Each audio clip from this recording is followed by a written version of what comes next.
In a historic House vote, Speaker McCarthy was ousted from his position, initiating a scramble within the Republican ranks to identify a new leader. This unprecedented event unfolded on Tuesday, marking a first in American history, as it was triggered by a faction of hard-right conservatives plunging the House and its Republican leadership into turmoil. McCarthy's political journey reached its conclusion, despite his repeated assertions of never giving up. Unfortunately, he found himself with extremely limited options. Neither the right-wing Republicans who orchestrated his removal, nor the Democrats who joined in the effort, appeared willing to engage in negotiations. During an evening address to lawmakers, McCarthy made it known that he would not seek re-election as a speaker, thereby opening the door for a new leader. The future remains uncertain, with no clear successor emerging to guide the House Republican majority. Action in the House will be on hold until the following week, when Republicans will endeavor to elect a new speaker. Despite the outcome, McCarthy expressed his gratitude, stating at a press conference in the Capitol that he felt fortunate to have served. His remarks alternated between a positive assessment of his speakership and harsh criticism of those responsible for his removal. Nonetheless, he maintained, "I wouldn't change a thing."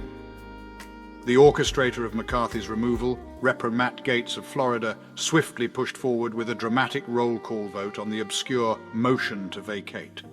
Although McCarthy garnered support from most Republicans within his slim majority, 8 Republican detractors, primarily hard-right holdouts who had opposed his speakership from the outset, effectively forced his resignation. The vote, which led to silence in the House, ended with a tally of 216-210, and the declaration that the office of the Speaker is hereby declared vacant.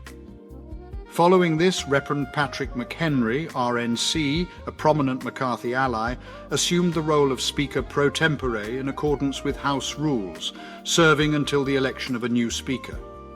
Subsequently, the House promptly adjourned as lawmakers convened privately to chart their course forward.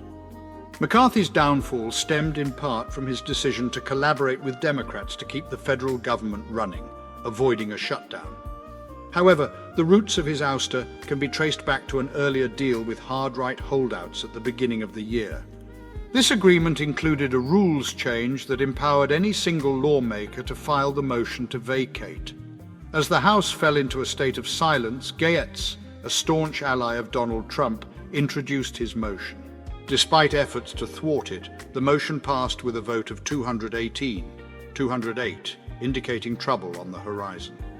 The House subsequently witnessed a floor debate of unprecedented magnitude, with Republicans publicly airing their disagreements for over an hour. Republican Representative Tom Cole of Oklahoma, as the debate commenced, lamented, "It's a sad day," urging his colleagues not to plunge the House Republican majority into chaos. Gaetz retorted during the debate, asserting, "Chaos is Speaker McCarthy." Throughout the heated debate, much of the criticism against McCarthy revolved around his veracity and his ability to fulfill his commitments. Representative Jim Jordan, Ohio, a leading figure in the Conservative Freedom Caucus, stood up to defend McCarthy, stating he has kept his word. Meanwhile, Representative Garrett Graves, Raleigh, criticized hard-right colleagues for fundraising through text messages seeking donations. McCarthy, hailing from California, asserted that he would not engage in negotiations with Democrats to maintain his position, even if he had sought their support.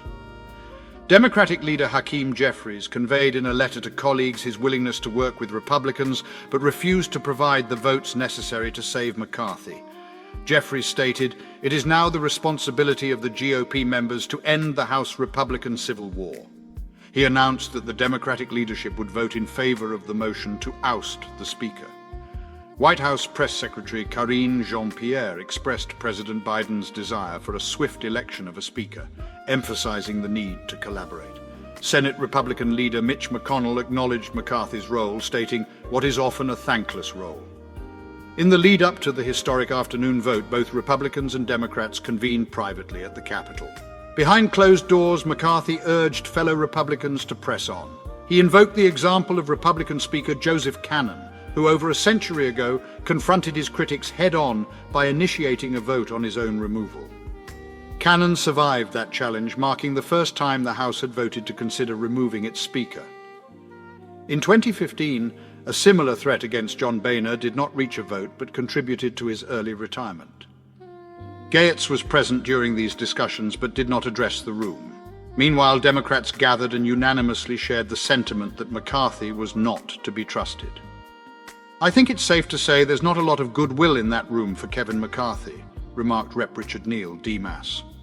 Rep. Adam Schiff, D-Caliph, underscored the importance of trust in a speaker, stating, "We don't trust him, their members don't trust him, and you need a certain degree of trust to be the speaker."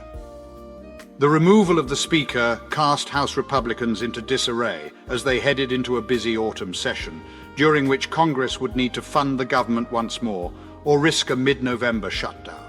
Typically, the top leaders would be considered the natural successors, but Majority Leader Steve Scalise's battle with cancer and the potential challenge of securing votes for Majority Whip Tom Emmer could complicate matters. Reverend Elise Stefanik of New York, another prominent Republican, also has close ties to Trump. One of McHenry's initial actions as Speaker pro tempore was to remove Speaker Emerita Nancy Pelosi from her honorary office at the Capitol while she was away in California honoring Senator Dianne Feinstein. Scalise acknowledged that challenges lay ahead, regardless of who became the Speaker. He stated, "But I think the opportunity is there to continue moving forward." In response to questions about his physical readiness for the role, Scalise asserted, "I feel great." Notably, McCarthy's path to the speakership in January required 15 rounds of voting over multiple days before he secured the support of his colleagues.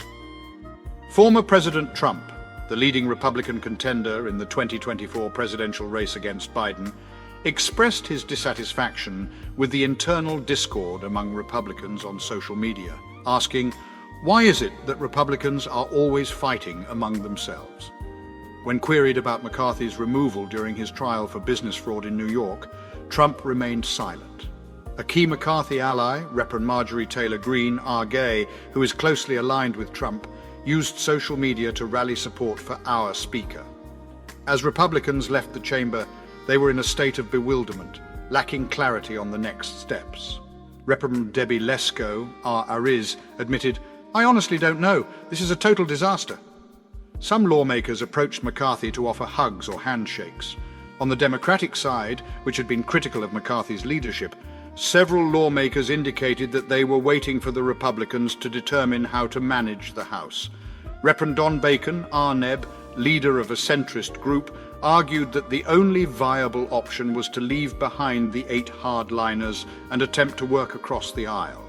He stated, "We're going to stay with Kevin," adding that McCarthy had assured them earlier that he would never quit. Nonetheless, McCarthy made it clear on Tuesday night that he had no intention of seeking the position again. To support our channel's growth and ensure broader awareness, kindly hit the like and subscribe buttons. This will help us reach more individuals and disseminate valuable information. Thank you in advance.